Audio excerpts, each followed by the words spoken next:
সর্বেরিয়ায় ED অভিযানে তুলকালাম পরিস্থিতির সৃষ্টি হয়েছে, যেখানে ইডি আধিকারিক তারা আক্রান্ত হয়েছে সংবাদ মাধ্যম এবং গাড়ি ভাঙচুর করা হয়েছে, ক্যামেরা ভাঙচুর করা হয়েছে। আর এ নিয়েই রাজ্য রাজনীতিতে ঝড়, শাসক বিরোধী তরজাতুঙ্গে। পঞ্চায়েত তো হয়নি, লুট হয়েছে। 64,000-এ শাহজাহান শেখ জিতে গেছে। বাপরে বাপ, ধোঁয়া যদি বের করে না দিয়েছি, আমার নাম শুভেন্দু অধিকারী না।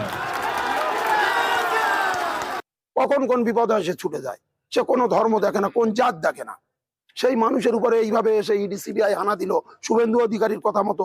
আমাদের বক্তব্য, সন্দেশখালীবাসীর বক্তব্য, ইডি সিবিআই নোটিশ দেবে, সে যদি না যায় তখন তাকে এসে বাড়ি ঘেরাও করবে। বিনা নোটিশে কেন এলো?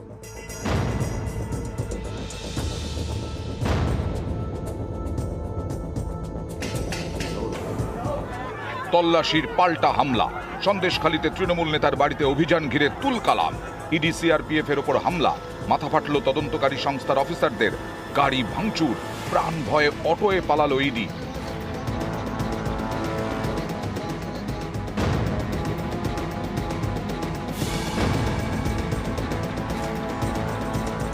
শুক্রবারের এই ঘটনা ঘিরে শীতের বাংলায় হাওয়া গরম, আসরে নেমে পড়েছে বিজেপি।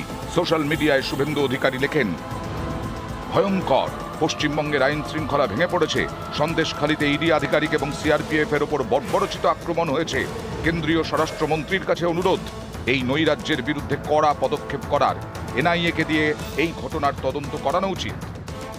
ইডির আধিকারিকদের মারা হয়েছে, তাতে প্রমাণ হয়ে গেছে পশ্চিমবঙ্গে কোন সাংবিধানিক বডি সুরক্ষিত নয়।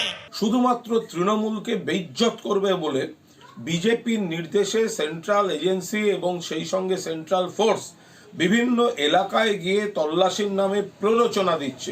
সন্দেশখালীর ঘটনাও একই জিনিস। সাত সকালে এলাকায় গিয়ে প্ররোচনা দিয়ে একটা গন্ডগোল পাকিয়ে তারপর সেটা তৃণমূলের নামে বা এলাকার মানুষের নামে দোষারোপের চেষ্টা করা। এনআইএ তদন্তের দাবিতে শুভেন্দু সরব সুকান্ত।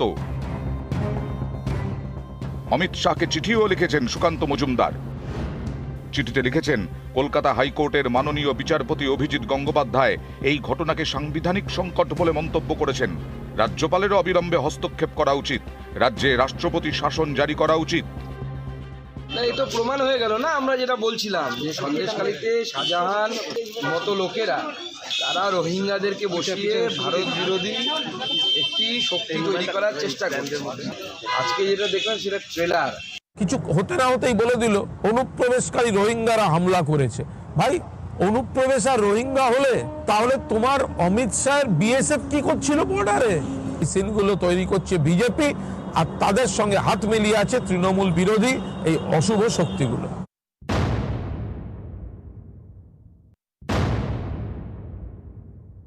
এই আক্রমণ শুধুমাত্র কেন্দ্রীয় নিরপেক্ষ তদন্তকারী সংস্থার উপরে নয়, এই আক্রমণ ফেডারেল স্ট্রাকচারের উপরে আক্রমণ।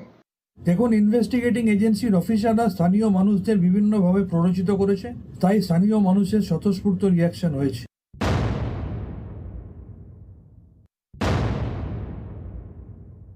এই যেখানে অবস্থা পশ্চিমবঙ্গের আইন শৃঙ্খলার, সেখানে এটা fit case for imposing presidential rule.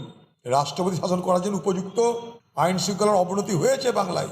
উনি তো বিজেপির বড় দালাল। রাজ্যের আইন শৃঙ্খলা অত্যন্ত ভালো। সারা ভারতবর্ষের মধ্যে পশ্চিমবঙ্গের আইন শৃঙ্খলা অবাধ, শান্তিপূর্ণ এবং গণতান্ত্রিক। নিউজ 18 বাংলা।